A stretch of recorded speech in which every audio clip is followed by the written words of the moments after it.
I'm a tall, walking, cheek-cheesed and encyclopedia.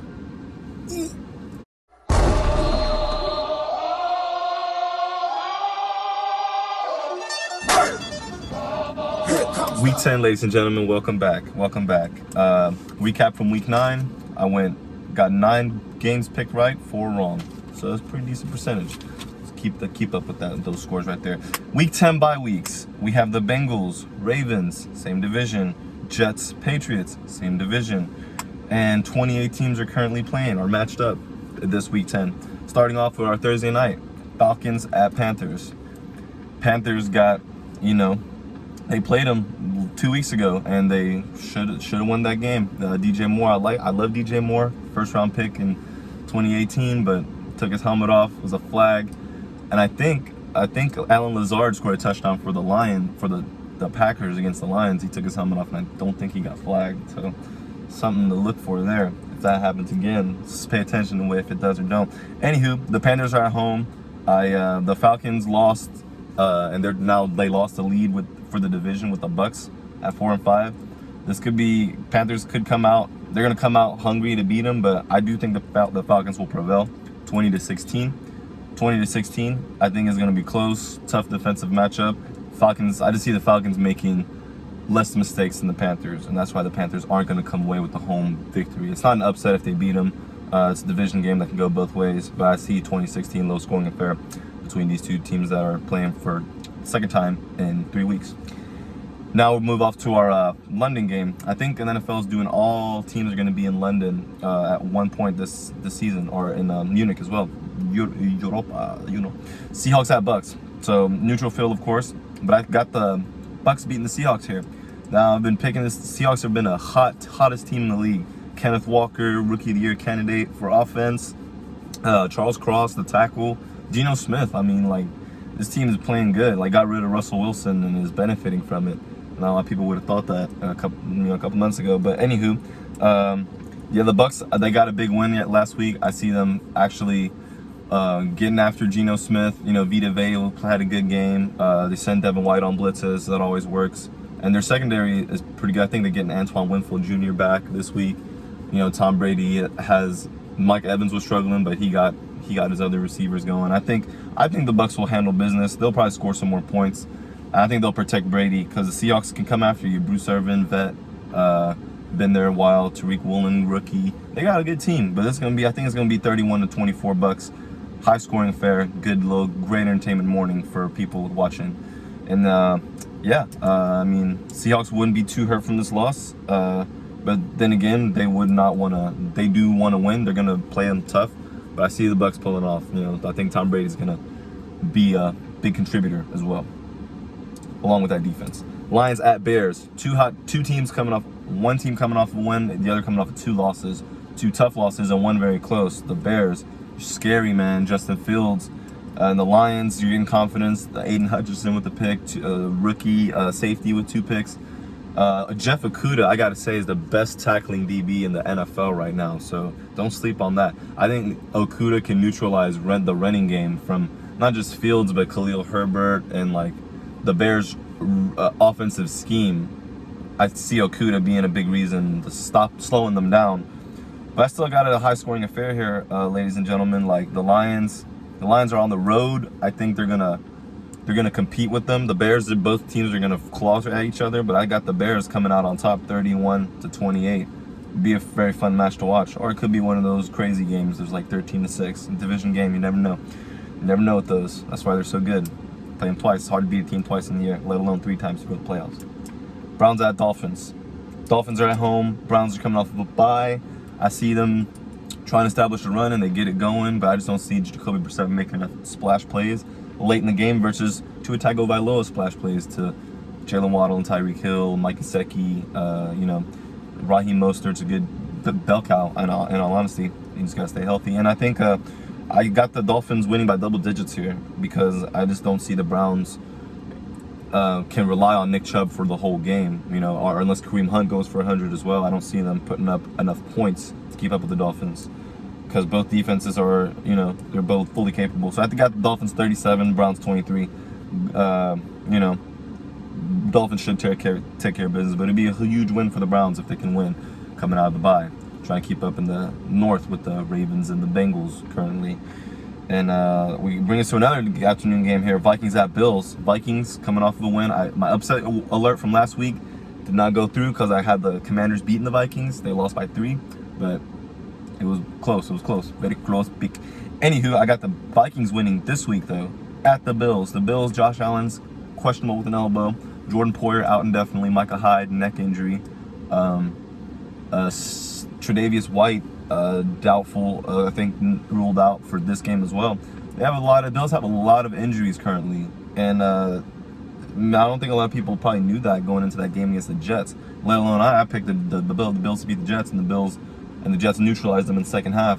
Ahmad Gardner, heck of a performance. But in all honesty, this Bills team is on the ropes currently because the Vikings coming in town. They're going to be in Buffalo, but the Vikings, I mean, they can run the ball. They're fully capable. Kirk Cousins has been playing well. Justin Jefferson's the elite receiver, and they have options. Irv Smith, Adam Thielen, like KJ Osborne. Like, the Bills are going to have a handful. I can see the Bills dominating the clock, but the Vikings making more of their chances.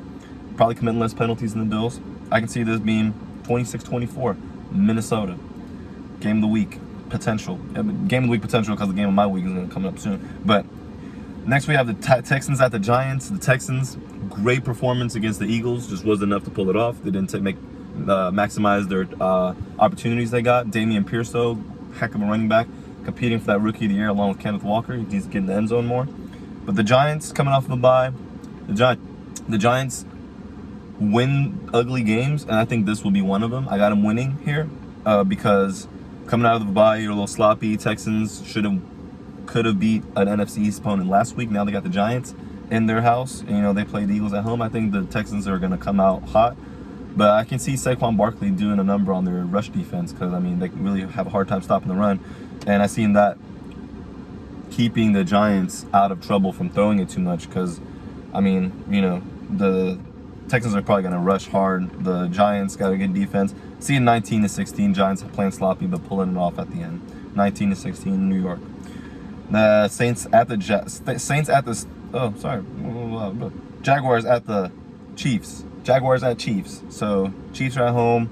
Jags coming off a big win. They're going to have momentum. They're going to come after Mahomes, but I'm not going to bet against Mahomes. The Titans did a very good job on Travis Kelce when Mahomes was escaping the pocket last week. But Mahomes, even if he's down or they're not scoring a lot of points, he still performs when it matters in the bottom 2 minutes of each half. Like I haven't seen nothing like him. So Jaguars are going to be hot coming into town, but Trevor Lawrence will play very well this game. But I still have the Chiefs winning here, 35-20. If they get their run game established, the Chiefs are really are one of the best teams off from a line of scrimmage attack standpoint. They're very underrated on both sides of the ball. So, this can be a game I think they're going to show that because I thought them doing it against the Titans, but they still pulled that game off. So, Chiefs are scary. Saints at Steelers. Heinz Field. Saints lost last week to the Ravens. Wasn't really close. And now they have another AFC North opponent coming off of a bye. I see the Steelers coming out here, running the ball, establishing Najee Harris. They have play action. Like, they need to get their line aggressive here. And I think I got the Steelers winning 23-17. Saints are they're inconsistent at quarterback, and I don't know about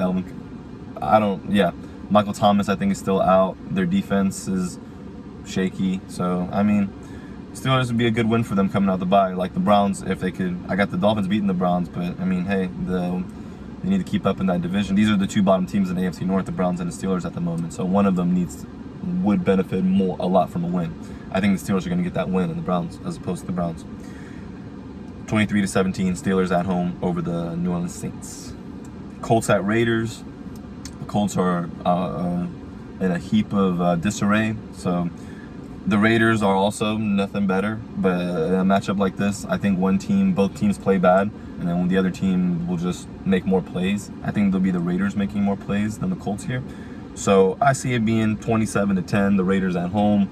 Run the ball a lot, even if they're not running it, getting a lot of yards per pop because the Colts have a decent run defense. Other than that, the Colts are just an uninspiring, inconsistent offense. So you're not going to know what to expect. I think the Raiders will be fools to let them come out with trick plays or something like that. So I think the Raiders are going to win here, 27-10. And we have the Cardinals at the Rams, two teams that are in dire need of a win, both playing each other. This is another matchup that's twice in 3 weeks, I believe. And the Rams, or maybe 4 weeks, because the Rams had a bye 2 weeks ago.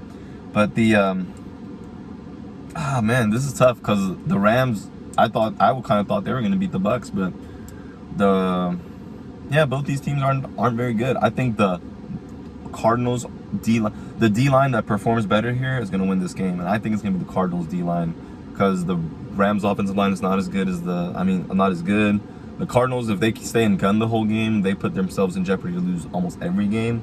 I will want them to throw the ball at Hopkins in the red zone more when they get to the red zone. Even if he's getting doubled, I mean, you can run him on crossing routes. They just need to make it easier for Kyler and get him under center if you have to. I mean, Eno Benjamin's a good back. You can't. It's hard to ask a back to break runs when every carry is getting out of the shotgun. I read that on the Cardinals. So both these teams are like, the Rams obviously coming off a Super Bowl. They're not going to fire like Sean McVay, for example, if they lose this game and then keep losing. But the Cardinals probably will fire Cliff Kingsbury. Maybe not during the season, but maybe when the season ends, because if they don't beat the Rams here, they will fall behind far in that division hunt. Because right now it's the Niners and Seahawks. It's Niners in the middle at 500, and Seahawks pretty good.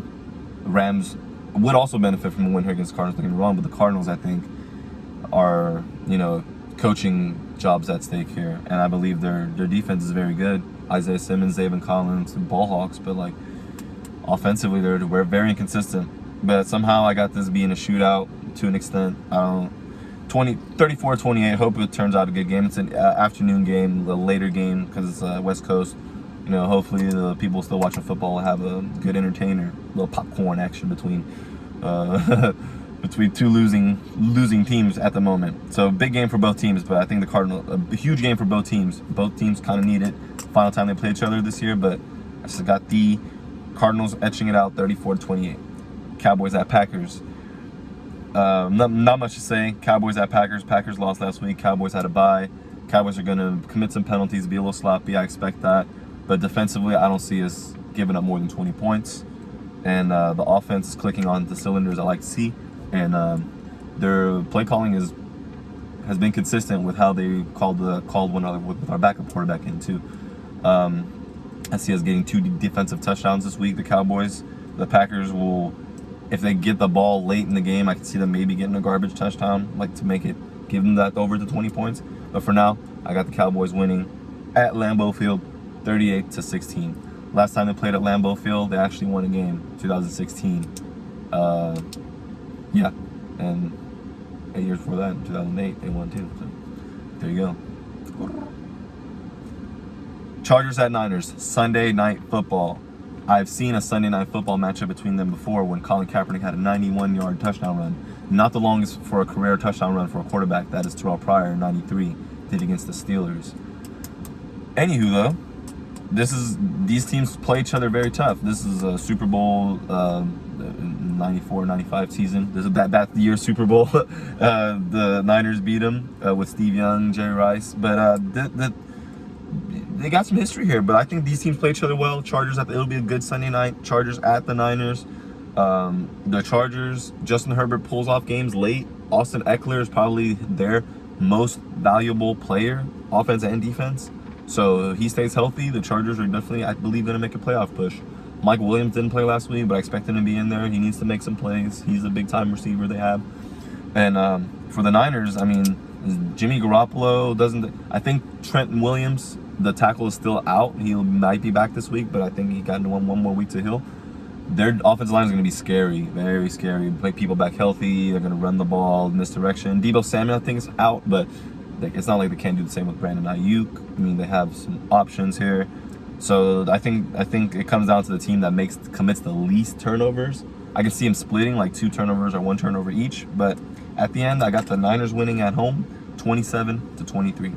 And Monday Night Football is the final game of our Week 10 between 2 NFC East teams, Commanders at the Eagles. The Commanders are going to play them are going to play very tough defense. I don't see them giving up more than 350 yards of total offense to the Eagles, but I got the Eagles winning at the end because I think they're gonna defensively they're gonna minimize the Commanders' chances if they get to the red zone, and on special teams the Eagles are not to be. They play serious and play very good fundamental special teams. So closer than expected, because they've already played each other. I think, and the Eagles beat them handedly. I think this time Commanders will smack them in the face, but Eagles will respond. Gritty, field position battle. Jalen Hurts won't commit a turnover. Might have some not as good completion percentage, but I got the Eagles winning 20-17. It could be one of those situations where it's been 20-10 for a quarter and a half, and then a late touchdown, and then the Eagles run out the clock. You know, something similar, or the Eagles could probably win 27-17. But I got 20-17 for now. That wraps up Week 10. Let me know what y'all think. Make your comments, make your picks, whatever. We here to stay, you know, because that cheese and filet needs the encyclopedia, all my franchouais. Franchouais, le boudoir, petit, bon appétit, et l'avion, zoué, et la fierie, bleu, le bleu, sacré, et noble, le bleu, noble, bleu.